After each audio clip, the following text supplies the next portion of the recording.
সিজিওতে বিধায়ক সুদীপ্ত রায়কে দীর্ঘক্ষণ জিজ্ঞাসাবাদে প্রায় 7.5 ঘন্টা। মাস্কট স্পিন কন্ট্রোল ল্যাবের পরীক্ষায় এটি প্রমাণিত। কেয়াসেট আলোপেক্স পেন্টা অ্যাক্টিভ নতুন চুল গজাতে সাহায্য করে, চুল পড়া বন্ধ করে। Keya Seth alopex penta active 10 hair fall প্রবলেমের একমাত্র সলিউশন।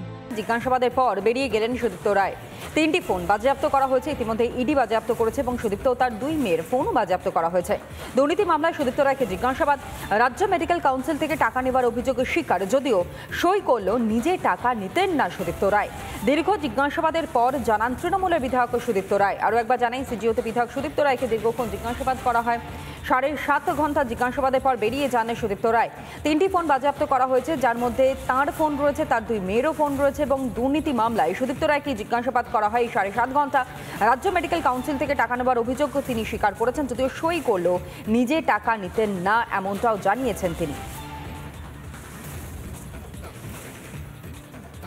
আমি তো পার্সোনালি কোনো অ্যাপ্রুভ করতে পারিনি, তবে যেটা হয়েছিল কাউন্সিল মিটিংয়েই অ্যাপ্রুভ হয়েছিল। আপনি সেই মিটিং এ ছিলেন? আমি তো প্রিসাইড করেছি। মেডিকেল কাউন্সিল থেকে কেউ 50,000 টাকা করে কেন নিত?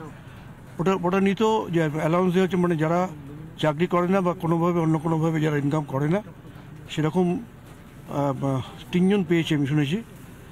আর আমরা হয়তো এলিজিবল ছিলাম, কিন্তু আমি নিইনি। কারণ আমি বললাম যে আমি তো অ্যাসেম্বলি থেকে মাইনে পাই, সুতরাং আমি নিইনি।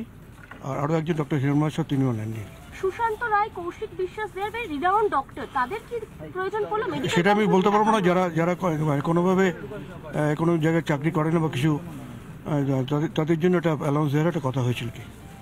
আর দুর্নীতি মামলা তো আমি বুঝতে পারছি, কারণ দুর্নীতি আমি করিও নি, আর দুর্নীতি আমি করিও না। 7.5 ঘন্টা জিজ্ঞাসাবাদের পর সুদীপ্ত রায় তিনি স্পষ্ট করে বললেন, রাজ্য মেডিকেল কাউন্সিল থেকে টাকা নেওয়ার অভিযোগ তা সত্যি, স্বীকারও করে নিয়েছেন, যদিও সই করলেও নিজে টাকা নিতেন না বলে স্পষ্ট জানিয়েছেন তিনি।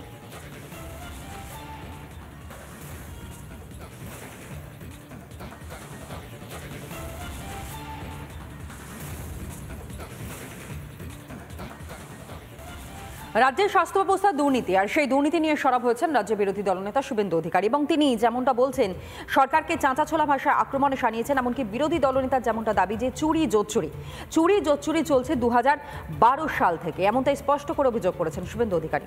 শুনুন।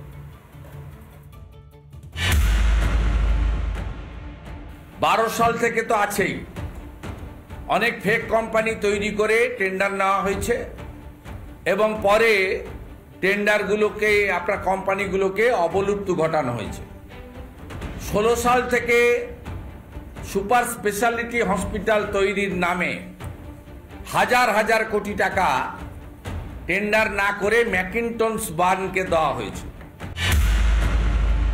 5টা কোম্পানি সমস্ত টেন্ডারগুলো কার্যত পেয়েছেন এবং আরেকটি আমাদের হেলথ মিনিস্টারের ঘনিষ্ঠ আত্মীয়র একটা কোম্পানি আছে সেলকন বলে, তাদেরকেও এই কাজগুলো সমস্ত দেওয়া হয়েছে এবং টেন্ডারটাকে অ্যাভয়েড করার জন্য সুপার স্পেশালিটি হসপিটালের ম্যাকিন্টস বার্নকে অ্যাওয়ার্ড করা হয়েছে।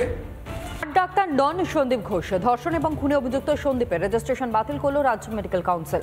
জারি হয়েছে বিজ্ঞপ্তিও, যদিও রেজিস্ট্রেশন বাতিলের প্রক্রিয়া নিয়েও প্রশ্ন তুলেছেন জুনিয়র ডাক্তাররা।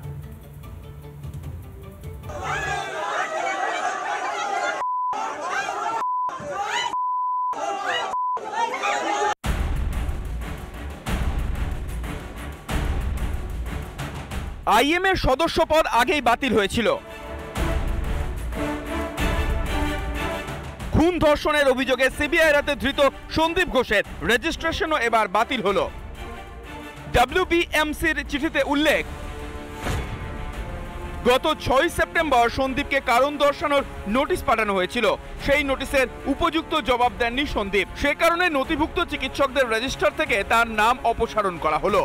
কাউন্সিলের 7 সদস্যের সিদ্ধান্তের বৈধতা নিয়ে সন্দিহান চিকিৎসকরাই। সদস্যপদ খারিজকে আইওয়াশ বলে কটাক্ষ তাঁদের। মেডিকেল কাউন্সিলের প্রেসিডেন্টের মৌখিক নির্দেশে রেজিস্টার বাতিল করেছেন, মানে এর আইনি বৈধতা কিচ্ছু নেই।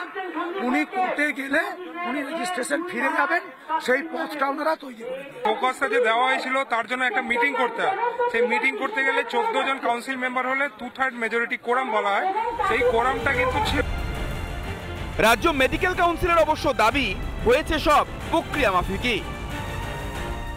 যে কয়েকটা দাবি ছিল কয়েকজন চিকিৎসককে নিয়ে, যাদেরকে আরজিকর কাণ্ডে যাদের নাম জড়িয়েছিল, তাদের কিন্তু প্রায় প্রত্যেকের বিরুদ্ধেই আমরা ব্যবস্থা নিয়ে নিয়েছি গত 1 মাসের মধ্যে। তা কখনোই কেউ বলতে পারবেন না যে আমরা কিন্তু কোনো পদক্ষেপ নিইনি। আরজি করে অধ্যক্ষ হয়ে জাঁকিয়ে বসা, দিনের পর দিন চিকিৎসার আড়ালে দুর্নীতি, অভয়ার তদন্ত যত এগোচ্ছে ততই সামনে এসেছে নতুন নতুন কুকীর্তি। এবার সেই চিকিৎসক পদই খারিজ হয়ে গেল জেলবন্দি সন্দীপের।